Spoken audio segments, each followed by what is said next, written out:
Thor broke the sword Tyrfing to save the roots of Yggdrasil, the tree that binds earth, heaven, and hell. Now the elves need the weapon for their war against the trolls. Only Skafloc, a human kidnapped and raised by elves, can hope to persuade Bulwark, the ice giant, to make Tyrfing whole again. But Skafloc must also confront his shadow self, Valgard, the changeling, in his place among the dead. Hello and welcome to Liam's Lyceum. I'm your host Liam, aka Himvar.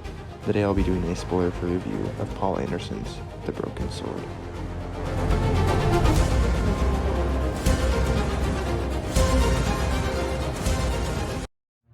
The Broken Sword is a standalone novel published in 1954, and it is firmly set in our world, though it is often compared to Lord of the Rings, which was released in the same year, or at least Fellowship of the Ring was. The story follows a Scandinavian man named Orm, or at least that's where it starts off, for Orm's family is essential to the story. Orm is a great seafarer among, his people, and he often goes Viking. It is a time of King Alfred the Great of Wessex, and eventually Orm settles in the Danelaw. Really, our main character is Skafloc, a doughty and fair warrior, trained in arms and sorcery, knowing not fear or defeat or lovesickness. Valgard is our other main character, though, and he is not truly human, and his monstrous nature proves at odds and maybe even disastrous to his so-called family. These two characters are not just some romantic archetypes, they actually are very nuanced. They are rather ill-fated, for Skafloc hopes to do good and does some rather bad things in his pursuit of that good, and Valgard does many bad things under pressure that he feels is out of his control. And interestingly enough, Skafloc is human, but raised by people who are not human, while Valgard is not human and was raised by humans. There are elves in the mischievous Germanic tradition, fairy and fair, with changelings and all, and not liking the light of day at all either. There are also trolls and dwarves and goblins in She and other fairy creatures. The Christian god has some power in this magical world, but so do the Aesir, and we see the Wild Hunt directly actually at play. It's very interesting actually seeing this confluence of where Christianity meets the pagan religions, and specifically the Germanic ones, of the past. This is a couple hundred years after conversion in England, and while most of Scandinavian peoples are still pagan. And we do see the gods at play here, though not really the Christian deity directly. We actually do get the Aesir as characters actually appearing in the book. Now, I did want to talk about the comparison that is often made with this book to the Lord of the Rings. And while sure some world building is similar, mostly because the inspirations are the same, this is way different in my opinion.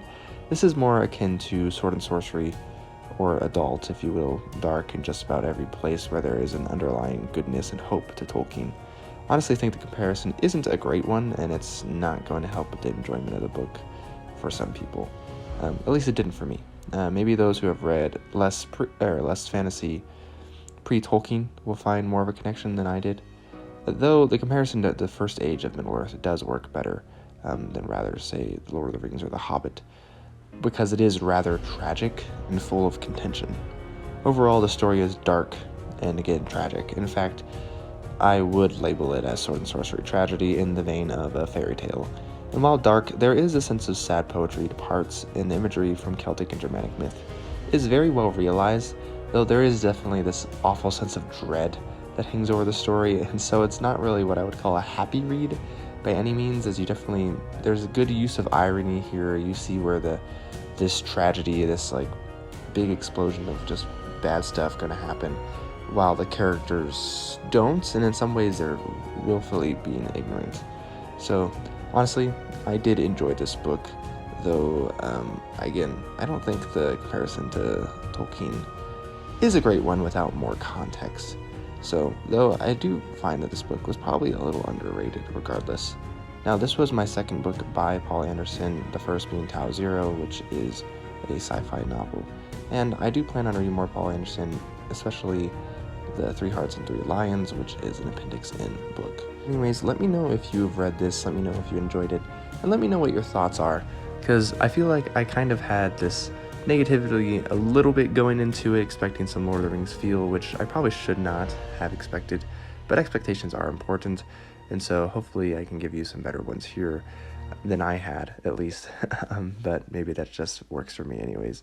But anyways, just let me know what you think. Let me know if this sounds interesting to you. I do think it does cross the genre of sword and sorcery and like fairy tale, Tolkien type of fantasy better even than something like Oath of Swords, or at least it does it in a different vein than Oath of Swords, though, which is a book by David Weber. Though I found Oath of Swords actually be a lot more positive, a lot more slower paced than this book. This book was definitely a negative feel on it, and I definitely needed to read something different after finishing it. It's just too much of a tragedy for me. Anyways, it's been Liam Lyceum. I'll catch you next time.